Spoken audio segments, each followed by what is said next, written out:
It is Monday, March 30th, and you're watching the Sick Podcast. Trust the process. Boy, do we have a big show in store for you today. I don't even know where to begin. We've got so many things to cover. I mean, Michael Hage is injured, but his team's going to the Frozen Four, so he's not signing with the Habs anytime soon. The Habs, however, did sign someone, and that person being Owen Protz. We're going to discuss him. The Habs are on a heater right now. They've won their last 5 games and currently have a 98.9% chance of making the playoffs. So yes, we can talk about the P word and who might they face in the first round and who should they want to face in the first round. Afterwards, listen, we have to talk about Arber Xhekaj playing at forward yesterday. How about that? A lot of people have been claiming for that to happen, and it did. And the Habs won. So could it be a recipe for success? We're going to talk about it. The Vegas Golden Knights make a coaching change in March. We're going to discuss that, of course. And we've got a mailbag question in the queue. Stay tuned. It's a big one today. And it all starts right here, right now. Turn up your volume. Because you're about to listen to The Sick Podcast. Trust the process. The sickest NHL prospect podcast with Snake and Shane. With the 5th overall selection in the 2024 NHL Draft, the Montreal Canadiens are proud to select Ivan Demidov. It's gonna be sick. Oh boy, producer Shane here, joined as always by my co-host Simon the Snake Boisvert. Snake, first and foremost, how was the travel? Well, I'm not even back home yet, actually. Oh my God. Because I had some scouting to do in and around Montreal. So I live in the Eastern Townships. I haven't been home in a week now. So looking forward to tonight, but then more scouting this week. So it's busy, but it was fun seeing Green Bay. We talked about it a bit last Thursday. Such a small town to have an NFL team. It's absolutely amazing, fascinating. And I saw some pretty good hockey players. I think some of them will become NHL players one day. Probably 3 or 4, I would say. Although when they're 15 and 16, it's very early to tell. Mm-hmm. But some of the guys I saw are headed to the US NTDP program next year. So guys who are going to be on draft lists very, very soon for 2028. Amazing. You're doing your homework way early, but again, it's also your work. So yeah, well, I do it for junior hockey, so I start a little bit earlier. And then when we talk about the NHL draft and the couple of podcasts that I'm on, there's some legwork that's been done before. Exactly. You already have it in the back of your mind. That's amazing stuff. Well, we're happy to have you back and looking forward to our next time in studio together. But Snake, we got a lot to cover today. So let's just dive right into it. I know a lot of people are curious about Michael Hage recently, and rightfully so, right? It's NCAA signing season, right? As the teams get eliminated, the big prospects and the free agents sign with their NHL teams. And of course, Habs fans are waiting patiently for Michael Hage, probably one of the most talented prospects left in the prospect pool. So when he gets here, I think a lot of people are going to be excited for that. But he's not getting here anytime soon because Michigan Wolverines are headed to the Frozen Four, and their next game is April 9th. Okay, so they got a nice little 2-week break in between games. Which means he'll only have about 2 regular season games, maybe just 1 with the Habs if he signs. Otherwise, he might go to Laval. But point is, Michigan's moving on. We can forget about seeing him this week. However, Snake, Michael Hage is injured. He missed the game against Bentley for a lower body injury, and he only played a few shifts against Minnesota Duluth. Oh, boy. Is Michigan in trouble? Do you think Michael Hage can kind of battle through it? What are we thinking here? Well, the fact that he played a few shifts yesterday obviously shows that he does not have a broken leg or a torn ACL. That's for sure. Yeah. However, if Michigan were to play the NCAA Frozen Four next weekend, he probably would be questionable.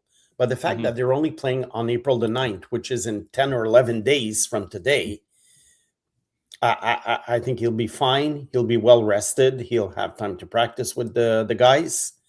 And that's the good thing about it. For Habs fans, I think the fact you mentioned that they're almost at 99% for the playoffs, I think they will make the playoffs. If there was any doubt, I think the last week or so pretty much sealed the deal. So what happens with Hage, and we've discussed it many, many times over the last few years, but now we know that he can only play probably one game with the Habs.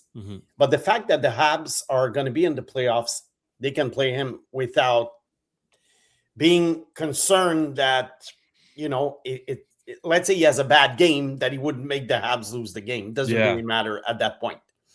But again, double-edged sword. Do you really want Michael Hage for the playoffs like they did with Demidov last year? Or do you want to send him for the Laval playoffs? Because who knows? Who knows? And the problem is, if he plays that one game in the NHL on April 14th, he can't go to Laval. Correct. But if he starts in Laval, he could join the Habs at some point. So I'll give you one scenario. He signs his amateur tryout contract like James Higgins did. Yeah. He goes to Laval. He does well. He plays 5-6 games in Laval. And then he gets 12 points. Then the Habs sign him. They can bring him in the playoffs. Well, that's one option. Also, maybe that the agent wants to burn that 1 year of contract. So he signs this NHL contract right away. Forget about Laval. For his development, I do think it would be better if he had a playoff run in Laval, like Boston is doing with Higgins. But it's not a big deal. Look, if he signs his contract, maybe at some point in the playoffs, he could play if there are injuries or some players underperform. But I think the stakes are a little bit higher for the Habs this year in the playoffs, because I'm not going to say the coast is clear, but I'm going to say that they have a better chance than last year to win a series or two. Absolutely. Yeah, that's it. So it's going to be interesting to follow along. And now the question remains, maybe he won't be eligible to sign after April 9th. He might actually go to the finals if Michigan beats Denver. So, game predictions. What do we think and who's winning that game? You see, last week we made predictions about the Frozen Four. There were obviously upsets along the way, but we like Michigan State is gone. Yeah. That's why Porter Martone, for those who don't know, Porter Martone signed with Philly yesterday. Correct. So Michigan, I don't think Caden Lindstrom is going to sign with Columbus, but you never know. So I think Michigan is going to beat Denver. I think they have a better team, but Denver has a very hot goalie, and unfortunately, it's not Habs prospects. Quentin Miller was injured, replaced by Taylor Hicks. Hicks has been lights out, so it's probably going to be this guy playing against Michigan. Yeah, I do see Michigan and North Dakota, which would be like logic would be respected. They were the two best teams in the country this year. And fortunately, I saw them both live. And look, who knows who's going to win? But anyway, it doesn't matter who wins, because that means that on Saturday, April 11th, Michigan plays. Yeah, that's it. But I do think they're going to reach the final game of the tournament. Well, listen, we're wishing that for Michael Hage, because we're talking about him signing his contract and all that, but we're kind of dismissing the fact that, you know what, going on a run with Michigan is also good for his development. So Habs fans should absolutely be cheering for the Michigan Wolverines to go all the way, for Michael Hage to capture that NCAA title. That would be major. Unlike Gavin McKenna, whose season is over. He'd be playing till May for Medicine Hat. But he had 3 years of juniors behind his belt. I think it's okay that he went to Penn State. It also helped scouts see his strengths and weaknesses a little bit better, because he would have been absolutely dominant in the WHL this year. Could have probably, especially with Medicine Hat. Yeah, probably close to 200 points, with the Ruck twins and Bryce Pickford. Look, I think just a parenthesis on McKenna. I think the only way we could see him back on the ice is perhaps he gets invited to the World Championships. Why would he be invited? Because every year, Canada and the States, they have a tendency to invite one draft-eligible player, probably just for scouts to get a better idea, especially at McKenna being a late birthday. He's 18 years old now. He's already 18, so next year is going to be a 19-year-old season. He has a lot of experience under his belt. Maybe we'll see McKenna at the World Championships. That'll be a chance for him to perhaps become the number one pick. If he has a good tournament, it really helps because, you play against NHL players. If you play well, but sometimes these guys, they only have them play 4 or 5 minutes a game, or they only play against France or Japan. So, but it would be fun to see McKenna. I'm not going to base my evaluation on that, but sometimes it helps. Absolutely. No, that's it. So we'll keep an eye on that, but obviously rooting for Michael Hage and the Michigan Wolverines. Again, we'll update you all on all of that 2 weeks down the road, because right now they're taking a break. They're flying to Vegas and hopefully not enjoying themselves too much. It's not time to celebrate yet, boys. Okay, another signing, this one official. Owen Protz, defenseman of the Brantford Bulldogs, has signed his ELC starting 2026-27.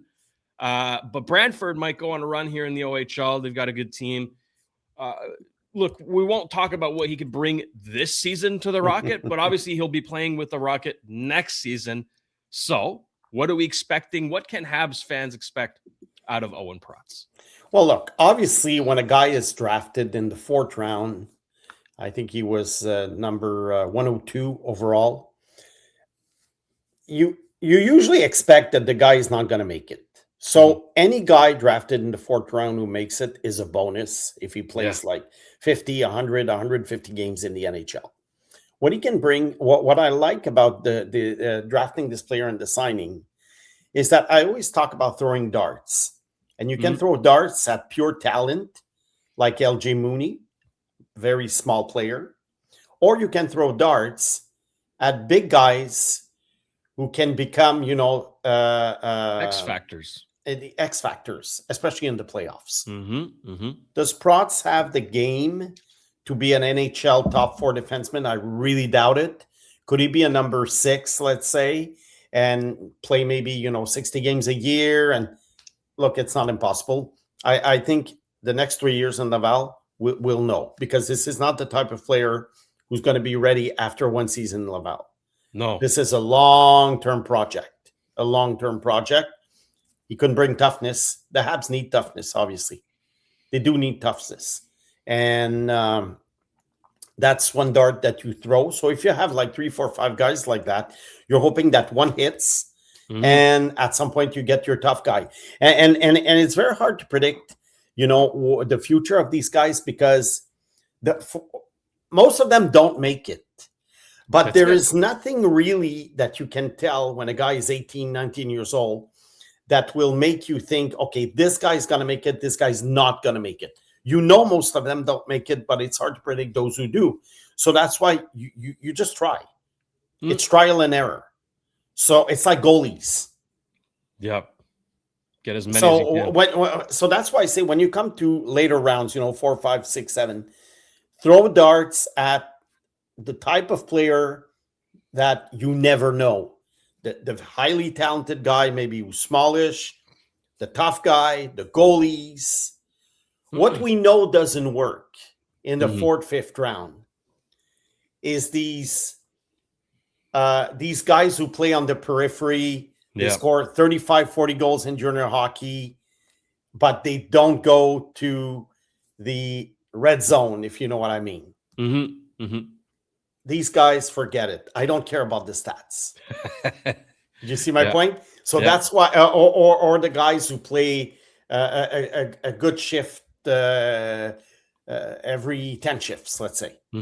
Brad Lambert, for example. Yeah. Okay, he was a first-round pick, but you know what my opinion was at the time. I did not see an NHL player. So this is not the kind of dart that you throw. I'd rather throw a dart at an Owen Protz and an LG Mooney than at a Brad Lambert. X factor. Exactly. And Owen Protz, I mean, for those who aren't familiar with his game, I encourage you to go check out the highlights. He's not going to dangle anybody. Oh, he no. He is, however, going to destroy the opposition. Bone-crushing hits. I mean, he plays old school hockey. It's very fun to watch. I got a chance to talk with him. He's a great kid, absolutely amazing person, and obviously, passionate about hockey. But it's one quote that I remember, it stuck with me. Young players, they say, "Oh, I like to study Sidney Crosby. I like to study Pavel Datsyuk. I like to study Patrick Kane." This guy watched Scott Stevens highlight reels. That's the kind of guy we're talking about here. Just for older viewers. Did you watch cassettes of Don Cherry's Rock'em Sock'em Hockey? Rock'em Sock'em, you know what I'm talking about? Of course. It was all hits and fights. Yeah. But Protz, I think my concern for the NHL is the pace of play. Mm-hmm. But we'll see. He has 3 years in Laval, I would say.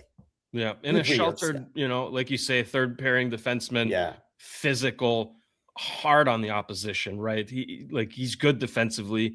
If he can bring that transition element to his game, bit of pace, I don't think the NHL is out of the realm of a possibility here. But like you mentioned, it's going to start in Laval, and it's going to be in Laval for a few years. Anything more than that is a cherry on top, really. Exactly. That's all it is. So exactly. Credit to Owen Protz, and again, hoping that Brantford goes on a run here.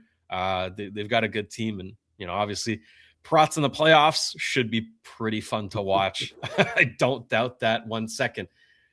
Speaking of playoffs, Snake, now this is going to be an interesting discussion, and we might spend a bit of time on this. Like I mentioned, the Habs have a 98.9% chance of making the playoffs. So let's just lock them in. Okay, they're going to make it. Even though the East is nuts, they're going to make it. Looking at some of their opponents coming up in April, should be locked in wins. So with that, right, we don't have that discussion of will they, won't they? They are. However, who will they play is the more important question. Because if the playoffs started today, they'd be facing off against the Buffalo Sabres. How crazy is that of a statement? Yeah. But they've been great this season. They're second in the Atlantic. Habs are third. But the Sabres and the Lightning are tied in points with the Lightning having a game in hand. Yeah. So it could very well be the Tampa Bay Lightning. Yes. And if the Habs slip coming down the season, they might just face the Carolina Hurricanes. So those are the 3 likely teams. I don't think the Habs are going to win the division and play a wild card team. I think that's out of the realm of possibility. We're down to 3, okay, realistically. So the question begs to be asked, who should the Habs want to play in the first round, Snake? It's interesting because we didn't talk about it before.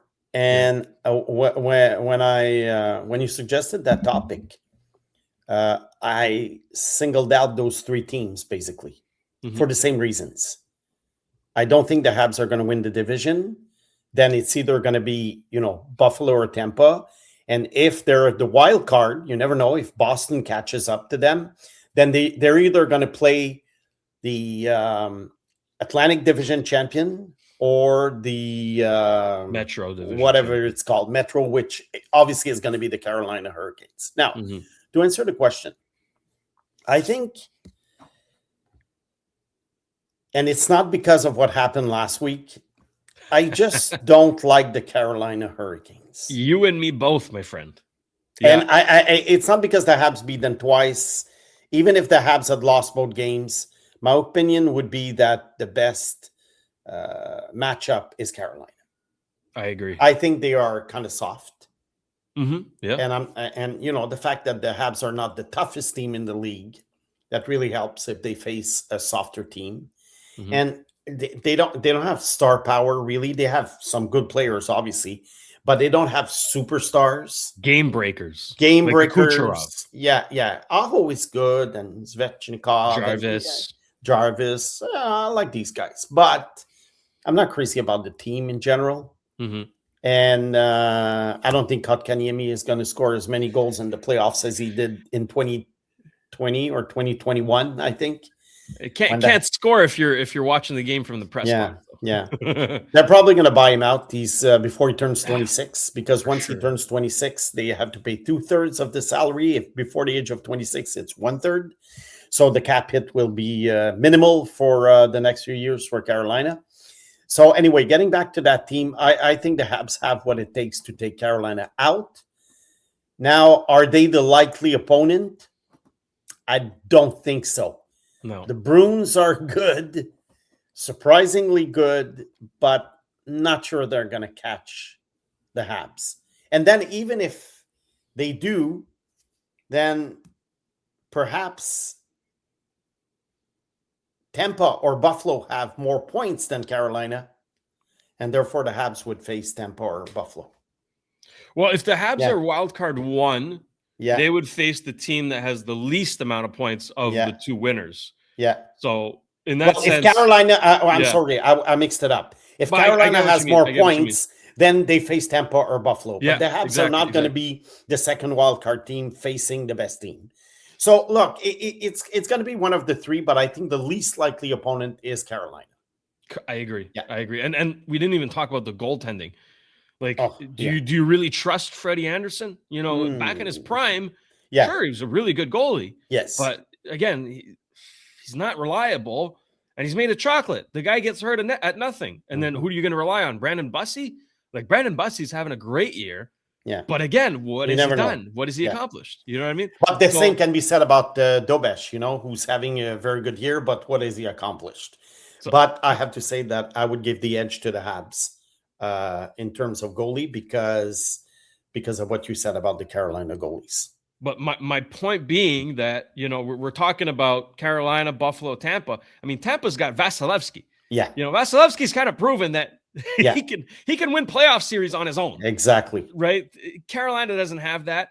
And I don't think Buffalo does either. And that's where I want to go next, okay? Yeah. Because the Buffalo Sabres, look, the Habs are 2-2 against Buffalo this season. So if that would be an amazing series, very tight. Yeah. 2 great teams, very talented, young, exciting.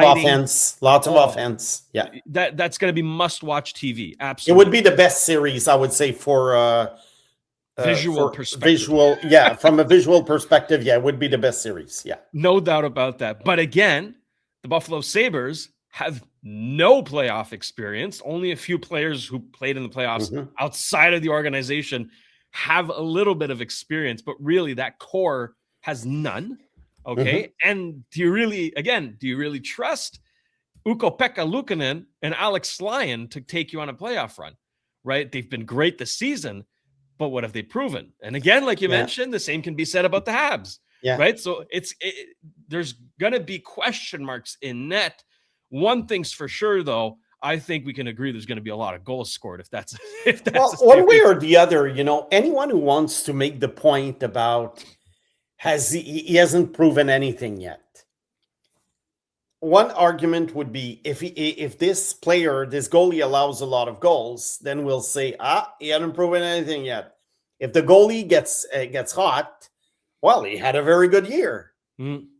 So I think one way or the other, I'm not trying to predict a goalie's performance over a best of 7 series.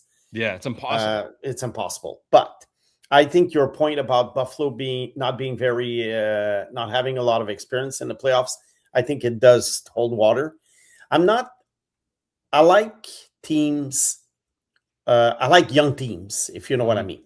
That's why I do podcasts like this one, Trust the Process. So I would love for a team to have like 23 players aged between 18 and 23. That would be fantastic. But history has shown that those teams need at least one playoff run before they get accustomed to this. We saw it back in the 70s with the Islanders, back in the 80s with the Edmonton Oilers, the Pittsburgh Penguins, the Colorado Avalanche, the Chicago Blackhawks. Any team that became a dynasty or semi-dynasty struggled the first time they made the playoffs. You gotta. You got it. The Tampa Bay Lightning. You know, Panthers. The Panthers lost to Vegas in the finals. They won 2 straight right after. Yeah, but at least they reached the finals. But that's exactly the point. They weren't ready for all this. So I think Buffalo, it's not the same game. The Habs have more experience. They were there last year. And let's not forget, 2021 was a strange year with that Canadian division. But still, Suzuki, Caulfield, they were there. Evans, Anderson. They reached the finals. So, strange year or not, they still reach the finals. Playoffs are the playoffs. I mean, you're not going to take that cup away from the Tampa Bay Lightning just because it was a COVID, just because of the COVID circumstances. No, they won it. Yeah, they won it. So, the Canadian division probably helped the Habs because they were 18th overall. They would not have made the playoffs in other circumstances. But once the playoffs came around, Ben Chirot, Joel Edmondson, they were blocking shots like crazy. I mean, it was like a very strange run. But look, the Habs have more playoff experience than Buffalo. The only thing is I find Buffalo perhaps a little bit tougher than the Habs. Mm-hmm. So that's what would make it harder for the Habs than against Carolina. Buffalo can score. Montreal can score. Are we going to see all these 5-4 games? And I think it all depends on which goalie is better than we expect and which goalie sucks, basically. Yeah. And we don't know which one it'll be. Will it be Lyon? Will it be Dobesh? We have no clue right now about this. And it's crucial. And that's why I always say, goalies are voodoo. And I'm not saying, and some people have interpreted over the years as if, you just put anyone in net, then you can win if you have a good team in front of him. No. But what is hard to predict is he going to be good or not? And I know the same can be said about forwards. But the forwards, there's 12 of them. So if Suzuki doesn't have a good series, well, maybe Demidov and Slavkovsky will have good series. Yeah. And vice versa. With the goalie, he's on his own. Sometimes you can make a change. Can you bring in Fowler? And Fowler wins the series for the Habs? That's also possible. Yeah. But if we don't factor in the goalie's performances, because, it's hard to predict, I would think that Montreal has the edge in terms of experience. Offensively, I think they're both equal. And Buffalo has the edge in terms of physicality. Yeah. I'd say raw talent goes the Habs' way. Oh, yeah. But again, like you say, the Buffalo Sabres are a big team, and they use their size, right? I think that's what a lot of people, and that's why we say that Carolina Hurricanes would be a better opponent than the Sabres, because we saw it last season with the Washington Capitals, right? You got guys like Tom Wilson and the rest of them that were kind of punishing the Habs physically quite a bit and took a toll on them. Rasmus Dahlin, Matthias Samuelsson, Bowen Byram. Who did they acquire? Logan Stanley. They got Logan Stanley and they got Logan Stanley. Yeah. So it's gonna be tough. It's gonna be tough. But I would say it's the second. I would say that matchup is in between for me. I think the toughest matchup for them to win is Tampa Bay. We're on the same page here. That's the team that, I don't think they want to play at all. That would be worst case scenario. Again, we talk about experience. Yeah. That team, they've got a few rings. We're not even talking about experience. They got rings. And these guys are still around and they're still good. Kucherov is having an incredible season. The numbers are video game level numbers. They make no sense. And, you're like, okay, well, Victor Hedman's having a tough year. Darren Radish out of nowhere is having a Norris caliber season. What's going on? Obviously, Vasilevsky is Vasilevsky. Braden Point is still good. Anthony Cirelli down the middle. Come on. Jake Gensel, Brandon Hagel. That's the team you don't want to face. Exactly. Oh, no. Exactly. So I think the way the Habs would face Tampa, I think, is if Buffalo takes over the division. And then that would probably mean that the series starts in Tampa. So if Tampa Bay wins the first 2 games, the Habs are in trouble. It's going to be hard for them to win 4 out of 5. But we're just speculating here. I don't think we'll know about the Habs opponent before probably the last. Oh yeah, it's going to be down the game wire. of the season, or maybe a couple days before. We're 2 weeks away from the end of the season. It's not going to be decided anytime soon because it's absolutely crazy. Then the Habs are still winning. I don't think they're going to take on the division because one of the 2, Buffalo or Tampa, is going to keep winning. Yeah. But it was a surprising week for the Habs when you think about it, considering the opponents that they had.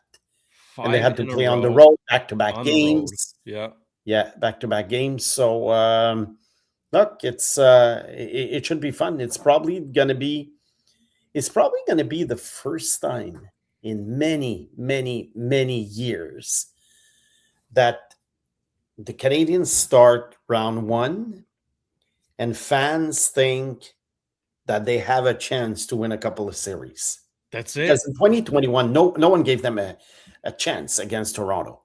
Everyone was saying they're swept. They're getting swept by Toronto. They almost did. Oh yeah. It was. They won game 1, but 3-1 in the series. Then there was that mistake that Galchenyuk did. Coffey scores the goal. So I mean, good times. And what else? I mean, okay, in 2014 they reached the semifinals when Price was injured. But again, at the beginning of the playoffs, I did not see that much enthusiasm by fans. And most beat writers would say, they're going to be gone 1 round and they're out. And so I have to go back like many, many, many years because the Habs have firepower. Oh, do they ever? I think they're a bit soft for the playoffs. I think they have a hard time playing defense, whether it be the personnel or the defensive system, whatever it is. So let's not, dream in Technicolor. But they have firepower. This is one thing that they have. So when you have firepower, you might allow 4 goals, but you can score 5. Whereas some teams, if they allow 4 goals, they have 0 chance of winning the game. So it should be a fun spring. Maybe it'll only last 8 days. Maybe it'll last 4 weeks. We never know. But I think we're going to see a lot of these little flags on the top of cars in April. You remember these flags? We're already seeing them. Already. I was at the Bell Center last Tuesday, and the energy in the building, in the streets, in the city, it's nothing I've ever experienced in my lifetime. Like, I'm 25 going on 26 in June. I believe you. I've never seen anything like that. The crowd was on their feet after a save. A save! That's how passionate these people are. The fans know it, but the players know it. They're in the zone. They're feeling it, and they believe. They really do believe that they have a chance. And Snake, the discussion that we just had, I mean, everything we just said is reflected on the scoreboard, if you will, because the Habs are 3-0 against Carolina this year. So obviously that's the team you want to play. Yeah. They're 2-2 against Buffalo. We say it's going to be a tight series. That's the case. And they're 0-2 against Tampa this year. Yeah. And funny enough, they play them tomorrow. So I don't think you can really pay too much, put too much stock into the regular season series between teams, because we've seen situations that turn around in the playoffs. Yeah. Minnesota beats Dallas, but Dallas beats Minnesota, or whatever. Yeah, Edmonton, Vegas. We've seen this in the past. But one thing is sure, we're able to see now in March what kind of teams they're going to face. And forget about October. October is like long forgotten. What kind of hockey are they playing now? Gives you a good idea. Buffalo in October, if someone had bet on the fact that they were going to win the Atlantic Division, what odds would they have gotten? Pretty good ones. 10,000 to 1. Pretty good one. 5,000 to 1. and because that turnaround from Buffalo is absolutely inexplicable. When you change a coach, they change a coach. When you make a big trade, you made a big trade. Okay, they win 3 games in a row. Out of nowhere, they fire the GM. They keep winning. What did they get to like 11 or something?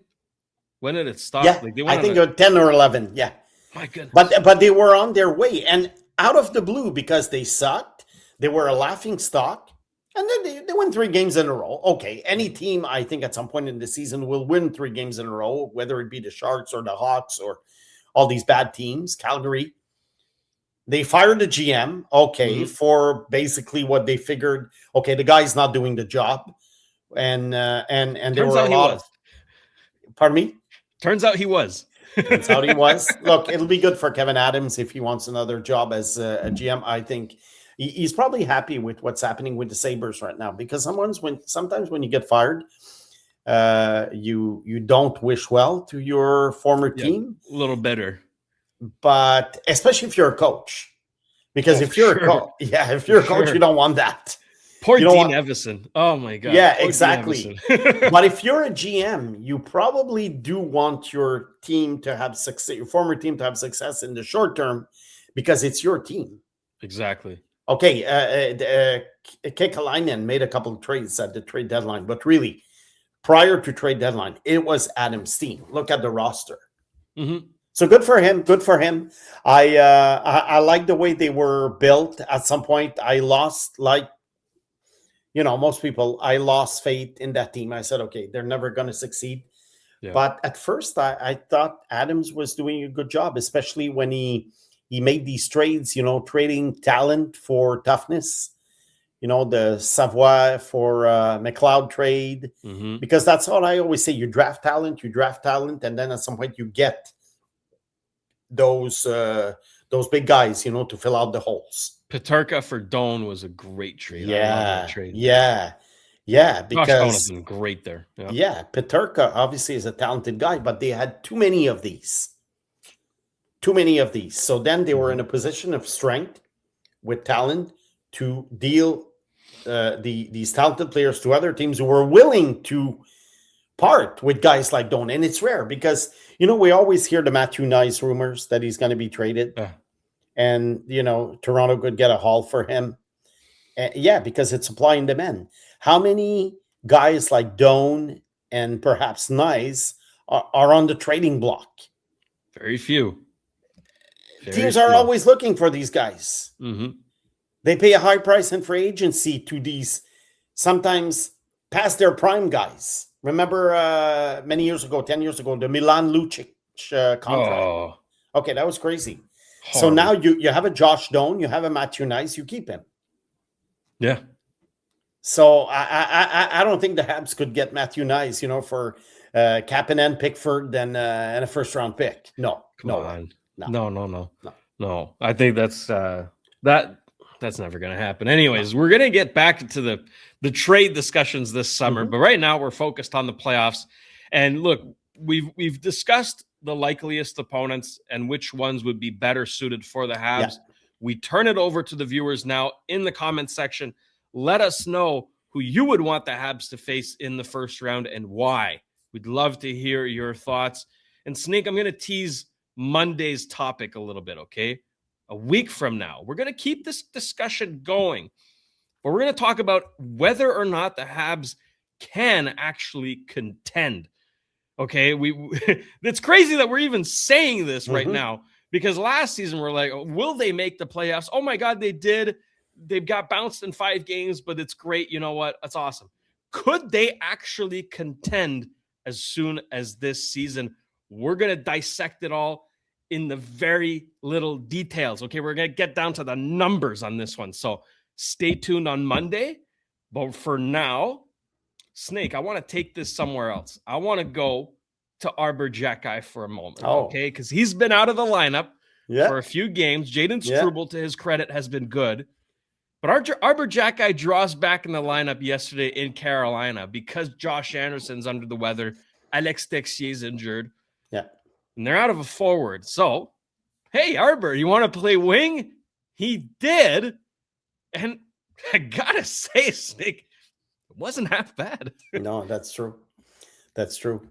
I watched the shifts this morning. Look, I think at some point when you have a guy like Arber who brings something to the table, but has a major weakness that prevents him from being an 82 game a year player, a 15, 20 minute per game player, you don't want to waste what the positives. You don't want to waste this guy. Yeah. If you leave him on defense, yes, he's tough. Yes, he's the sheriff, but he's also a guy you can't really trust for more than a few minutes a game. And that's not good, because either you play with 11 forward, 7 defensemen, which is not ideal, or you have him as your number 6 defenseman, and you have to rotate the other 5 guys for him not to play too much. I don't think it's ideal.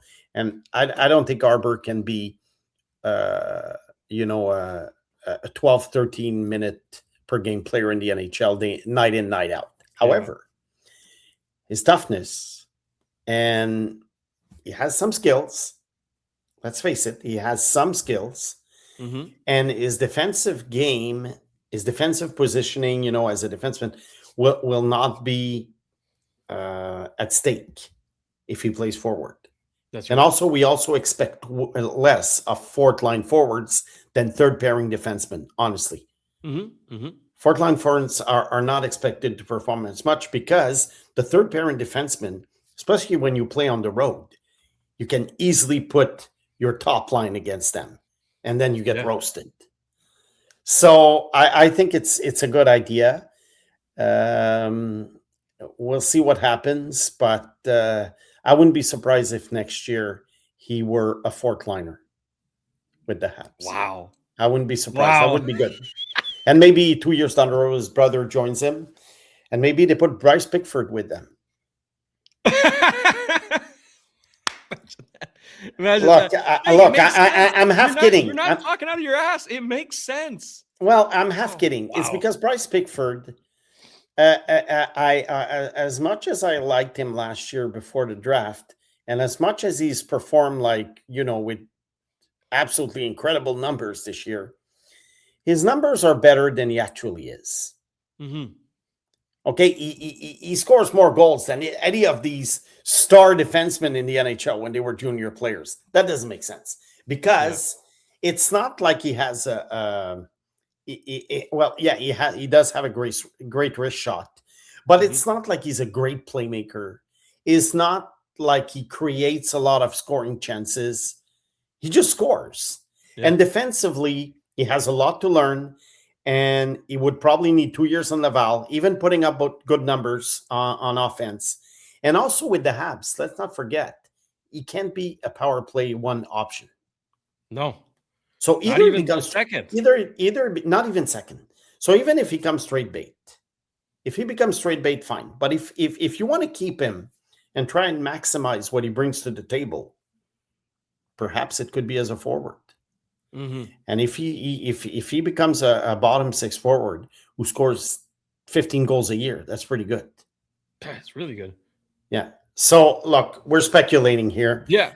Down the road, but the fact that they played Arber yesterday, I think, is a sign of what's coming. It's worth you don't want to lose what he brings to the table. You don't want to lose it. Not many players in the league have it, but it's frustrating because you're thinking, we can't play more than 6-7 minutes. You have to make sure that he's sheltered. And if he's a fourth liner, you just let him go. That's it. Yeah, it would be. It's pretty crazy, because for a long time now, people and fans have been suggesting that maybe, hey, give this a try. And now the Habs are in a position where they kind of have to give it a try. Yeah. And it wasn't a failure. Like, Arber understood what he had to do, right? And like you mentioned, Snake, the responsibilities of a fourth line winger are far inferior than the responsibilities of a third pairing defenseman. Yeah. So again, he's got less responsibilities on his back, and really all he has to do is be incredibly hard on the forecheck, stand in front of the net, and he said it himself, park his big butt in front of the net. Those are his words, okay? And just disrupt the opposing team's defense, be that X factor really that we're talking about, right? That positive that he has, he can really utilize that as a forward. So it's going to be interesting to see how they manage that moving forward, because obviously Josh Anderson's going to come back. Texier is going to come back. Is he still going to become the extra guy? Do they want to keep him as a fourth liner in the playoffs, especially if they play against a team like Buffalo? Now they've got options, and it's really interesting. Because Texier, honestly, I know that he was just he was a replacement player while they had injured players, and I knew he scored a few goals. I think he had a hat trick at some point. He did, yeah. Okay, why this contract extension really? For a guy that they picked up on waivers, and for a guy who's probably going to be, I wouldn't say useless, but I would say it's hard to find him a role on a team. Any team in the league, not just the Habs, any team. It's hard to find a role for him. He's not a top 6 player. Doesn't have a bottom 6 profile. He gets on scoring streaks sometimes, then he disappears. And anyway, on the fourth line, give me Arber before Texier. There we go. Yeah. Listen, I don't hate Texier. I think he's done some good things this season, and I understand the perspective of the contract because he had a really good stretch and a pretty extended stretch as well. Like, it wasn't just a few games. He had like a few good weeks, really. And, Kent Hughes wants to send a message to his players that he will reward good play. Like, it's got to be meritocracy. But it was a little bit fast. Sense, I understand it. Yeah, it was a little. You understood it well, I think. But when I saw the contract extension, I was like, what's the rush? Yeah, that's it. But look, it's not a big deal. He could be a 13 forward, fill in sometimes. I mean, you need players. You need NHL players. Yeah. So it's not a big deal. I'm not, ripping my shirt off because of that contract. I was just surprised when I saw it. I was like, oh, okay, why? Yeah. And I think, Snake, you hit the nail on the head there, right? He's not exactly a top 6 guy, but he's also not exactly a bottom 6 guy. Yeah. But he can fill in just about anywhere when you need someone to fill on in. A short-term basis. On a short-term basis. You don't put him in the lineup for 82 games. Yeah. Pardon me? I think that's his chair. Exactly. Well, it's he's kind of like that glue that you plug in. Yeah. Well, that's 13 forward. There you go. That's what it is. Listen, yeah. I'm on board with you. I think what Arber could bring on the fourth line with limited minutes, limited responsibilities, just be heavy and imposing, that could go a long way in the playoffs. Mm-hmm. So this is a new card that Martin St. Louis has to play. And I'm very curious to see how he's going to play it, how often he's going to play it. But yeah, I mean, versatility is never a bad thing. And now Habs fans are picturing the Bash brothers on a line together in the near future. And I'm not going to lie, I am too. I need to see that happen. It's not impossible. It's really not impossible. Listen, that would be something else. Man, I need it. Okay, Snake, before we move along, a quick word from our partners here at the Sick Podcast. And I want to start off with a big shout out to our friends over at Cheapest T-Shirts. If you're looking for the cheapest prices on wholesale apparel in Canada, you will find them at cheapesttshirts.ca. They're proudly Canadian and trusted by thousands of customers from coast to coast. They deliver unbeatable value every day. You'll always get the cheapest prices, plus same-day shipping and even next-day delivery, so your order arrives fast. They have over 1,000 products and more than 36 trusted brands like Gildan, Jerseys, American Apparel, MNO, and Comfort Colors. The selection is unmatched. Plus, you can enjoy free shipping on larger orders and a simple, easy-to-use website that makes online ordering a breeze. Get the cheapest deals in Canada today at cheapesttshirts.ca. And a shout out, of course, to our friends at Betway, where you can get a deposit match-up bonus up to $300 on your first deposit. You can scan the QR code on the screen or click on the link in the details section to create an account and redeem your welcome offer. The offer is only available for new customers Terms and conditions apply. The offer is not available in Ontario. You must be 18 years or older. Please play responsibly. Before we get to the mailbag, Snake, there was a piece of news in the NHL that does not have to do with the Habs, but we have to talk about it because this is insane. The Vegas Golden Knights fired their head coach, Bruce Cassidy, and hired John Tortorella as his replacement in the end of March. Okay, so the Vegas Golden Knights, for context, are 3-6-1 in their last 10 games. They're 19th in the league, 7th in the West, and they would be facing the Edmonton Oilers if playoffs started today. But again, they have not yet secured a playoff spot. Far from it. They are in free fall. It's not been going well. The goaltending's not been good. The offense hasn't really been clicking. But I don't think anybody saw this one coming. Do you think Bruce Cassidy was the cause of this downfall, if you will? And do you think John Tortorella can get this team back on track, Snake? I think what they should do is call up Trevor Connolly. There you go. Okay, seriously. Maybe they will. He's been great. Yeah. He's been great. Yeah. Look, seriously. I think older viewers will understand my analogy that John Tortorella is the new Mike Keenan. Mike Keenan was this type of coach with the same personality as Tortorella. He was very hard on players. Mm-hmm. He was very hard with reporters. And he was the kind of guy, he was the hired gun. Basically, he had won one cup with the Rangers.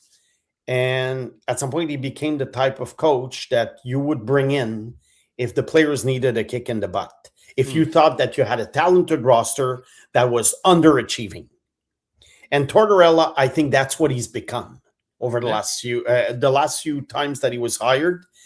He's the type of guy, the GM, the owner, they look at the roster, they feel, hey, we should be higher in the standings. Okay, coach is a softie. Let's bring in, General Tortorella. And the fact that they do it in late March, and you know how it is, there's very often an effect, when a new coach is brought in. Columbus. Yeah, Columbus, and maybe not the same type of personality, but because Columbus also, it's been a while since Bonus was hired, but sometimes teams will catch lightning in a bottle. Mm-hmm, mm-hmm. Yeah. For the first 2-3 weeks. Well, that's what Vegas needs. They need a coach for April. Yeah. At least, win one playoff round, and their division is weak. I mean, they could go to the Final Four again. I think then it'll stop, with probably the Avalanche or Dallas, but they can reach the Final Four. Mm-hmm. And that's worth something. So I think that's what it is. That's why he was brought in. So was Cassidy a problem? I don't know. I'm not in the dressing room. I mean, coaches come and go, but it's amazing how they recycle these guys. Oh, I mean, there are guys in the American Hockey League and junior hockey who are pretty good coaches. They're young dudes, 35, 40 years old. They bring in that 70-year-old man who's been around the block, and that they're going to fire at some point. Mm-hmm, mm-hmm. I don't know if did he sign a contract or he's just like the interim coach or whatever. I have no idea. I don't know if he'll be there. It's not good news for my buddy Trevor Connolly. I don't want him playing for Tortorella. He's not a coach who lets young players thrive. Mm. So it's not good news for Trevor Connolly, unfortunately. But so let's hope that he's just the replacement guy until the summer. But look, if he gets to the Final Four, they're going to offer him a 3-year contract. Oh boy, this is crazy. But Snake, no, but this is the stuff. This is the stuff you would see on a hockey TV series. Seriously, yeah. Seriously, this is out of a TV show. Like, yeah. It's nuts. But Snake, you made great sense out of it because look. This perfectly encapsulates just how much of a cutthroat business hockey is, and professional sports. Really, we can rope in the NFL and the NBA and the MLB into that as well. But man, like Bruce Cassidy, I really don't think it's his fault. But I also understand from the standpoint of, management and ownership that this is the time to get a kick in the ass. Everybody's disposable. Everybody's disposable. Exactly. And Vegas doesn't give. Oh, you could say it. We don't have restrictions on this. No, but I mean, they don't really care what people think of what they do. Of course. They're already the villains. They drafted Conley, which was they drafted Conley, controversial pick in the first round. They signed Carter Hart, controversial signing. They go after every superstar that becomes available. They trade first-round picks, prospects. They change coaches. They don't care. Talk about a high-event team. Yeah, it's always a high-event something happening. Yeah, lots of stuff happening. So I think for fans, it's very entertaining. They really started out as an expansion team who was trying to build from within, and they become this kind of crazy juggernaut that's going after every superstar. They got Eichel, Marner, Pietrangelo. The list goes on. I mean, should be fun. Should be fun with Tortorella. It'll bring a little bit of.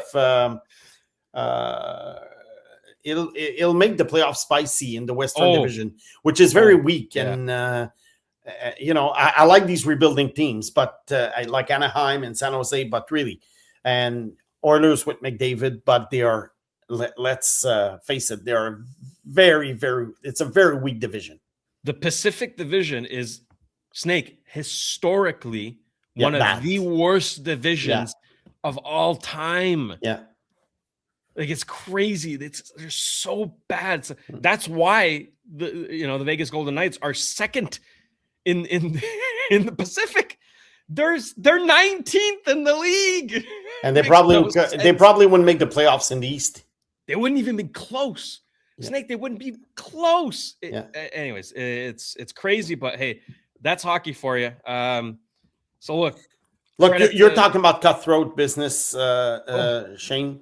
Last week, I'm talking to scouts who had been in the business for 20 years, and I think they work for half the league. Wow. They work 1 year, 2 years. They get fired. Another guy picks them up. They get fired. Another guy picks them up. That's sports. That's sports. That is sports. This is not a government office. No. You got to get your carry-on ready to go pretty much all the time. Oh yeah, it's unfortunate, but that's the reality of the situation. Speaking of getting your carry-on ready, why don't we get to our mailbag question? Let's hit it.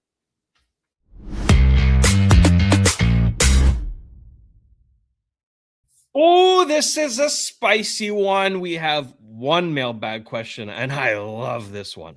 UC Nachos is asking you, Snake, assuming Connor McDavid doesn't re-sign with Edmonton, what are his top 5 best options to sign and win a cup with? Only one team for the rest of his career for this exercise. Okay. What I did is basically I did not take into consideration the salary cap and McDavid's salary. And I'll tell you why. Because the salary cap is going up, and any team who would have a chance to sign McDavid would probably clear the space. So 4 or 5 years ago, I would have told you, not many teams can afford him because the cap was tight, wasn't going up because of COVID, but now it's really going up. So what would be the best situation in 2 years? Situations in 2 years. Let's remember, this is 2028. Yeah, he becomes McDavid is going to be 31. Mm-hmm. We can assume that if he signs elsewhere, the rule is he can't sign for more than 6 years because they lowered it from 7 to 6 years when you don't re-sign with your team. If he gets traded, then it's 7 years. So we're talking McDavid in his... Yeah. For this exercise, it's free agent. Yeah, it's free agent. For this exercise, free agent is 6 years. Mm-hmm. I think 6 years, maybe the last couple of years, he won't be worth his salary, but still, McDavid on one leg is probably better than 3/4 of the league. Yeah. So I went through the teams, and I'm thinking, who has a great future starting in 2028 until, let's say, 2033 or something. Okay. Obviously, Buffalo is one of them. Oh, it would be a great situation. Full circle. For him. Yeah, because they have a young team, up and coming team. And I think Buffalo would be a great option for him in terms of having a chance to win the cup. Yeah, they tanked hard for him in 2015. Yeah. Pretty funny. The Habs too. You know? There's no doubt about it, Snake. Well, look, because I said I wouldn't talk about contracts, but look at the contracts that the Habs have in the books. No player makes more than 9.5 million, and they're all signed forever. Yeah. Slavkovsky is under 8 million. Caulfield, Suzuki. Suzuki. That's really a bargain when your first line is signed for less than 24 million per year, considering the cap will be like what, 110, 113, 115. Yeah, so you can easily have a McDavid. So that's two teams that I have in mind where he would be extremely interesting. It would be interesting for him. And I'm not going to say, Colorado or Dallas, because these teams are aging. They're still incredible, but they have Nathan McKinnon in Colorado. So yeah, you can put them both on the same line and everything, but I'm not going to go through this. I would say another good option would be Anaheim. Mm-hmm. I know they have a lot of centermen, but I'm sure they can, one of them could be moved to the wing or traded for something else. So I think that's the number 3 option.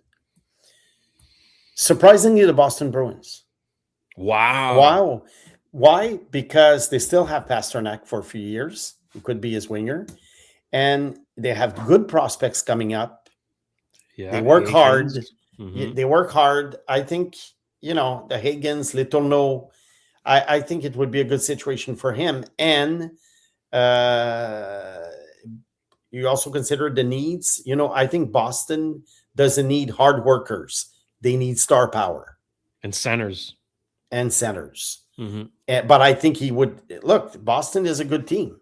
They're 2 points behind the Habs.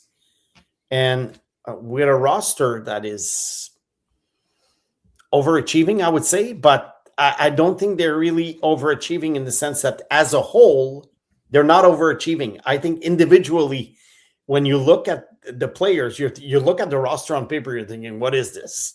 Yeah. But then you watch them play and they play hard. So that's 4 teams.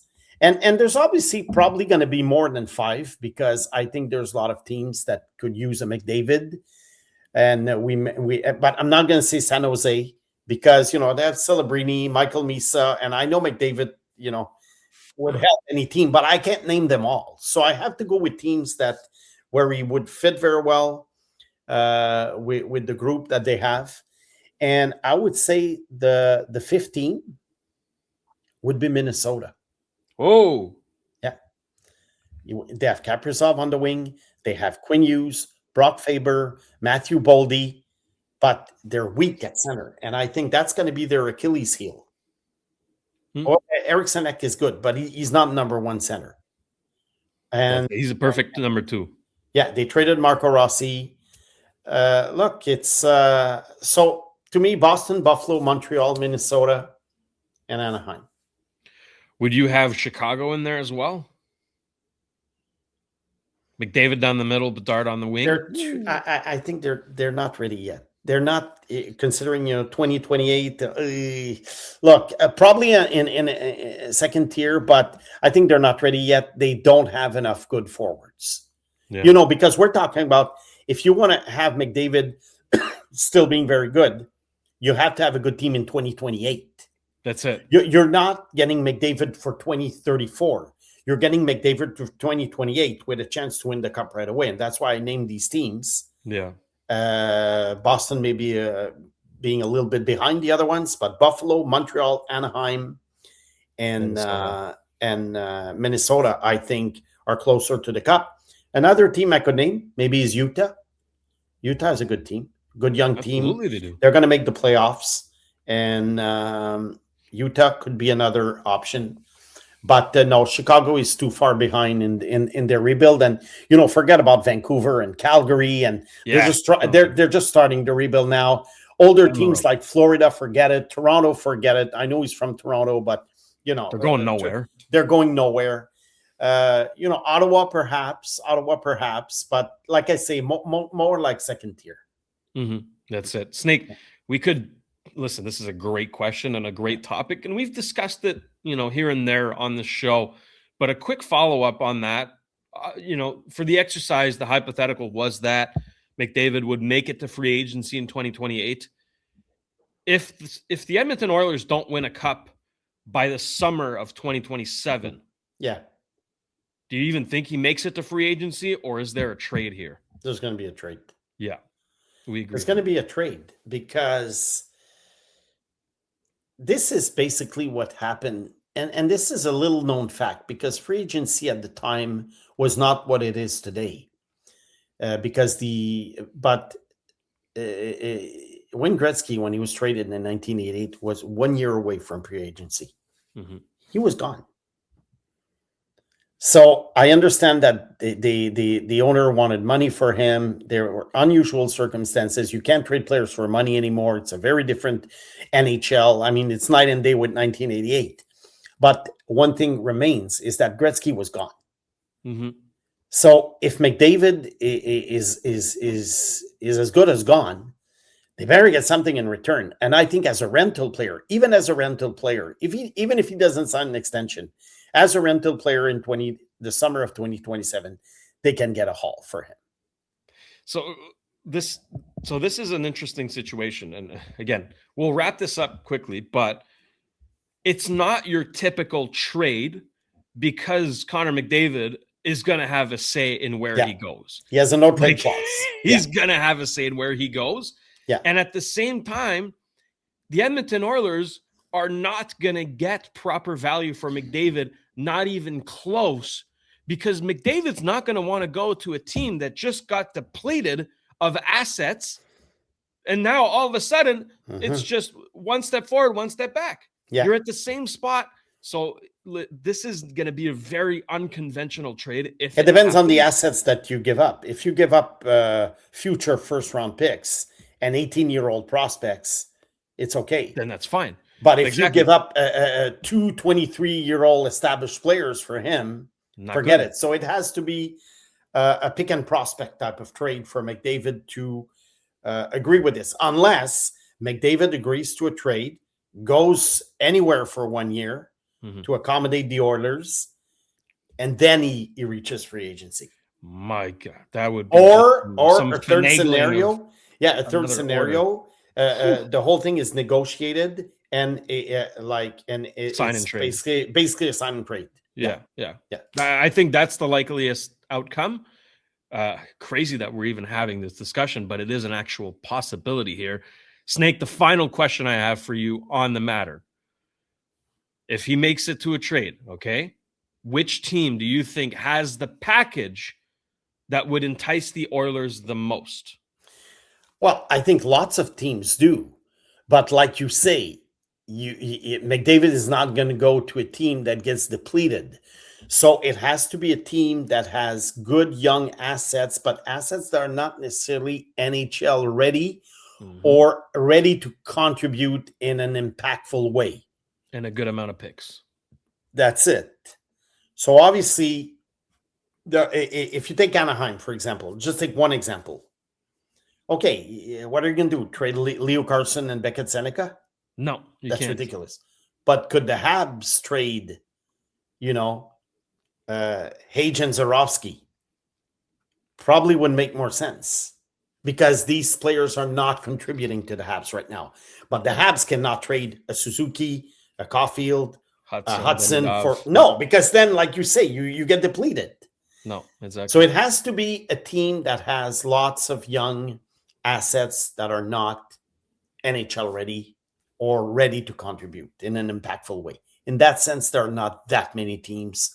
I haven't done the exercise yet, but it would probably be no more than 3 or 4. But the Habs are part of it. I think that's a great way to end the show, Snake. Anything else to add before we get out of here? No, well, just a little disclaimer here for viewers who are listening to to us for the first time. I'm a very analytical, realistic guy. So I'm not saying these things because it's a Habs show, basically. No, because it's not. Because no, but you understand what I mean. It was Habs focused today, and most of our listeners are Habs fans. But those who don't know me, I'm not just dreaming in Technicolor. I tried to analyze this in a very analytical way. Correct. And if I thought the Habs didn't have the assets, I would say, look, the pool, the prospect pool sucks, because I used to say it for many years before we did this podcast. I said it for many years, and basically, Nikita Sherbak was the next big thing. Oh boy. Yeah. No, it's that I can testify to that, what Snake just said. Look, we keep things real here. Like we have opinions that may not be popular, with the masses, but again, we have reasons for those opinions, right? We back it up with facts and numbers and whatnot, and at the same time, we just want to have fun talking about hockey and have great discussions. And I think today, Snake, was one of our best shows. I absolutely loved it. We went over an hour. We could keep going. Honestly, I've got a ton of energy left. So much to talk about, but we're going to do that on Thursday, okay? So for those who aren't aware, we're on Mondays and Thursdays. Mondays are usually Habs focused. Thursday, we're talking about anything and everything, okay? Yep. We're going around the league, in the juniors, NCAA, overseas, whatever it may be. We're going to dissect it all on this show here, the Sick Podcast, Trust the Process. If you're not subscribed yet, please do yourself a favor. Subscribe, hit the notification bell so you never miss a new episode, and hit the hype button, okay? It's right near the like button, which, you can also hit if you'd like, but it really does help push the show on YouTube, okay? It helps the algorithm say that, hey, this is a good show, and we try our best to give you a good show. So with that, we're going to wrap this one up. For Simon the Snake Boisvert, thank you to producer Jimmy back at Master Control. I'm producer Shane. This has been another edition of the Sick Podcast. Trust the process. We'll be back on Thursday. Take care. And that's a wrap. Hope you don't miss us too much until next time. Follow the Sick Podcast, Trust the Process on YouTube, Instagram, Facebook, Google Play, and Apple Podcasts.